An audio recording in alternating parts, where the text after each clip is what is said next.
Hay verdades en las que no se puede negociar. La fe cristiana no es un menú a la carta donde eliges lo que te gusta y rechazas lo que te incomoda. Existen pilares inquebrantables, fundamentos eternos sobre los cuales edificamos nuestra vida y nuestro destino. Hoy vamos a recordar las 9 doctrinas fundamentales de nuestra fe. No son sugerencias, son la regla de fuego para cualquier creyente verdadero. Primero, creemos en la inspiración de las Escrituras. Desde el primer aliento en el Génesis hasta el último amén del Apocalipsis. No descartamos ni una sola palabra. Creemos que cada libro, cada historia y cada ley fue respirada por el Espíritu Santo de Dios. Segundo, creemos en el Dios único y verdadero, el Creador soberano del universo. Un Dios eterno que no fue creado ni diseñado por nadie superior. No hay otro Dios fuera de Él. Tercero, declaramos la deidad absoluta de Jesucristo. Él no es un ángel exaltado ni un ser creado en la línea del tiempo. Él es el Verbo hecho carne, Dios mismo por los siglos de los siglos. Cuarto, creemos en la salvación del hombre. La humanidad cayó en la más profunda ruina y se desconectó de su Creador en el Edén. Ningún ser humano puede salvarse a sí mismo por sus propias obras. La única vía de escape, la única redención posible, es la sangre de Cristo derramada en la cruz. Quinto, creemos en el bautismo en agua. No es una simple tradición ni un acto meramente simbólico. Es un mandato directo del Señor Jesucristo. Es el testimonio público y valiente de que hemos muerto al mundo y hemos nacido de nuevo. Sexto, la celebración de la Santa Cena. Participar del pan y del vino, recordar su cuerpo molido y su sangre derramada. Es un momento sagrado para examinarnos a nosotros mismos y anunciar su muerte hasta que Él regrese. Séptimo, la iglesia es el cuerpo vivo de Cristo en la tierra. Es su novia inmaculada. La creación del universo fue un acto instantáneo, pero la edificación de la iglesia es un proceso de miles de años para presentarla gloriosa, sin mancha y sin arruga en las bodas del Cordero. Octavo, los dones del Espíritu Santo. Ningún don ha caducado. El poder de Dios sigue operando hoy. No escondas bajo tierra el talento que el cielo te ha entregado. Ponlo al servicio del cuerpo de Cristo para que juntos crezcamos en poder y autoridad. Y noveno, la inminente segunda venida de nuestro Señor Jesucristo. Podemos estudiar profecías, imperios y trompetas, pero nuestra bendita esperanza final es que muy pronto el cielo se abrirá y el Rey regresará para llevarnos por la eternidad a su presencia. Estas 9 doctrinas no se negocian. Si alguien intenta mezclar la luz con las tinieblas o traer enseñanzas extrañas, la Biblia advierte claramente que no debemos participar de sus errores. No hay doctrinas nuevas por descubrir. Lo que Dios tenía que revelar ya está escrito. El apóstol Pablo, desde una oscura prisión en Roma, lanzó un ruego a la iglesia: andad como es digno de la vocación con la que fuisteis llamados. Nos instó a caminar con humildad, con mansedumbre, soportándonos con paciencia y guardando la unidad del Espíritu en el vínculo de la paz. Porque hay un solo cuerpo, un solo Espíritu, un solo Señor, una sola fe y un solo bautismo. No podemos ser niños fluctuantes arrastrados por cualquier viento de doctrina o por las artimañas de hombres engañadores. Es tiempo de echar raíces profundas. La fe no se basa en simples emociones. La doctrina no es algo que simplemente se siente. La doctrina se conoce, se vive y se defiende con autoridad. El mandato celestial es contundente. Está siempre preparados para presentar defensa con mansedumbre y reverencia ante todo aquel que demande razón de vuestra esperanza. Llena tu mente de la palabra de Dios. Renueva tu entendimiento cada día, levántate como un gigante espiritual y demuestra al mundo que tu vida está edificada sobre la roca inamovible de la verdad. Amén y amén.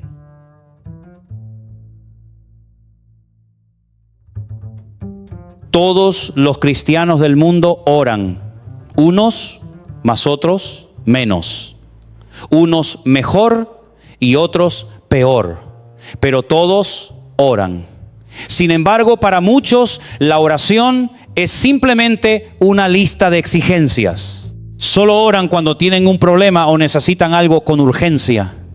Otros, en cambio, han descubierto el secreto profundo de la oración.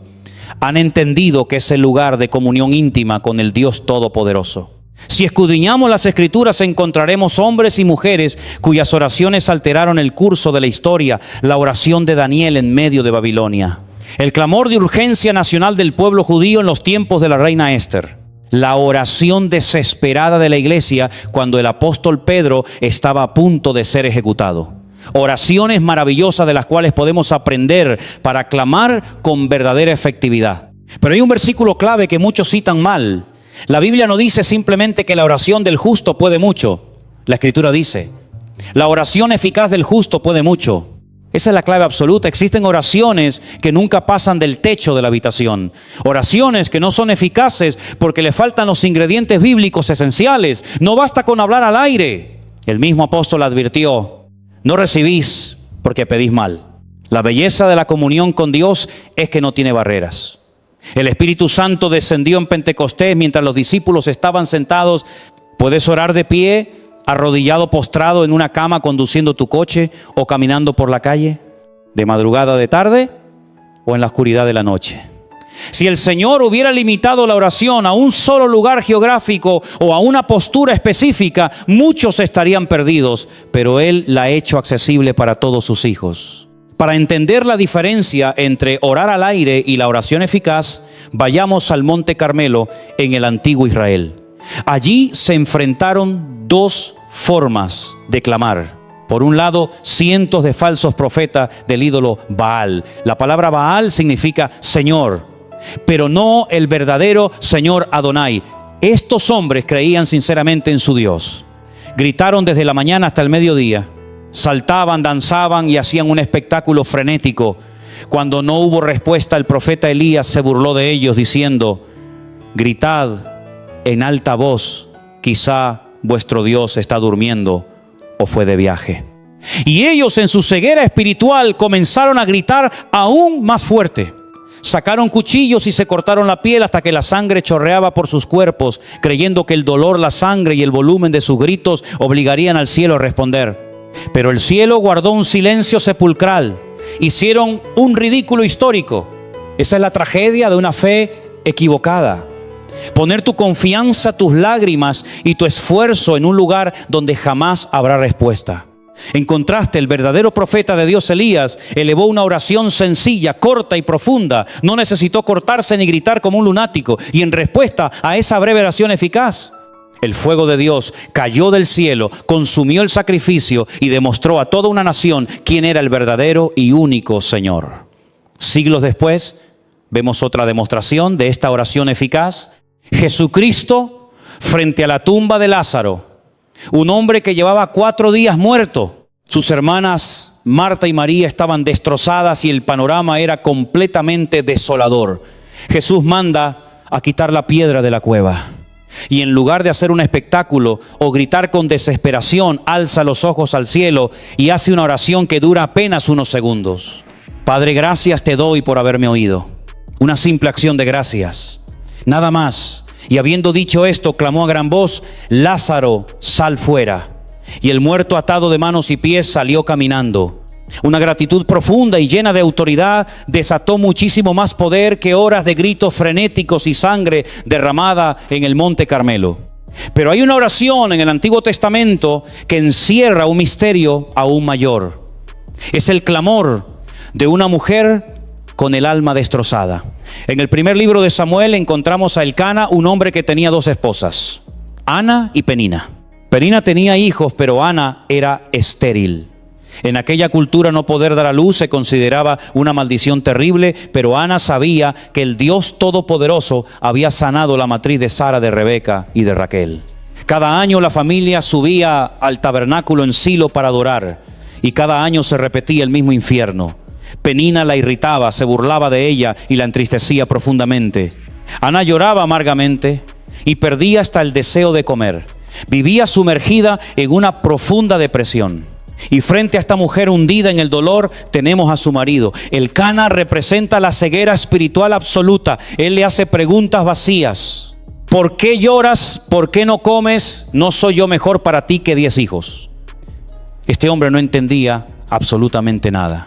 No sabía interceder por el dolor de su casa. Isaac oró por su esposa Rebeca y Dios la sanó. Pero el Cana solo sabía cuestionar sin ofrecer una sola solución espiritual. Un hombre religioso que cumple con las tradiciones pero sin verdadera comunión con el cielo jamás podrá ser tu sustento en medio de la crisis. Pero un día ocurrió un quiebre en el espíritu de esta mujer. Ana tomó una decisión que partió la historia en dos. Dijo, basta ya. Se levantó de su depresión. Decidió que no pasaría un año más siendo víctima de las burlas, del llanto y de Antoesón diabólica.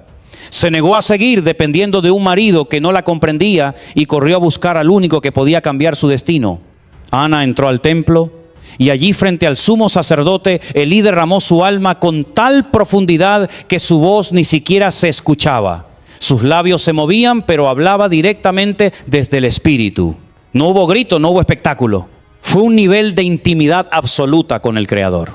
Pero el liderazgo espiritual de la época estaba tan corrompido, sordo y ciego que el sacerdote Elí la tuvo por ebria. Le reclamó que dejara el vino.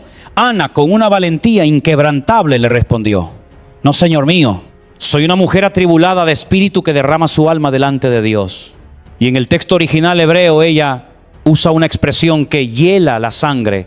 Le dice, no tengas a tu sierva por una hija de Belial, que significa una hija de Satanás. Lo fascinante es que capítulos más adelante la misma Biblia describe a los propios hijos del sacerdote Elí, los sacerdotes Ofni y Finés, usando exactamente esa misma expresión, hijos de Belial. Ana desde su profundo dolor le estaba enviando un mensaje profético al líder religioso. Tú me tomas por una hija de las tinieblas, pero los verdaderos hijos de Satanás están ministrando en tu propio altar mientras tú no haces nada. En el peor momento de bancarrota moral y espiritual de Israel, cuando escaseaba la palabra de Dios y el sacerdocio era una abominación, una mujer deprimida se levantó y clamó, y Dios le respondió entregándole a Samuel, el gran profeta que ungiría reyes y que cambiaría el destino de toda la nación. Dios siempre opera de esta manera. En la peor miseria de Egipto levantó a José. En la peor tragedia de la cautividad babilónica levantó a Daniel. Y en el peor caos de la tiranía del Imperio Romano envió a nuestro Salvador Jesucristo para darnos luz. Hoy el mundo camina hacia la deriva. La maldad se multiplica como un caballo desbocado, pero el Dios de Ana sigue buscando hombres y mujeres que se levanten y digan basta. Es tiempo de salir de tu círculo vicioso de lamento. No dependas de ningún ser humano, porque el que depende del hombre se hace esclavo del hombre. Entra en tu aposento, cierra la puerta y derrama tu alma ante el Rey de Reyes. Clama a Él en medio de tu peor tormenta y prepárate para ver cómo el cielo se abre a tu favor. Amén y amén.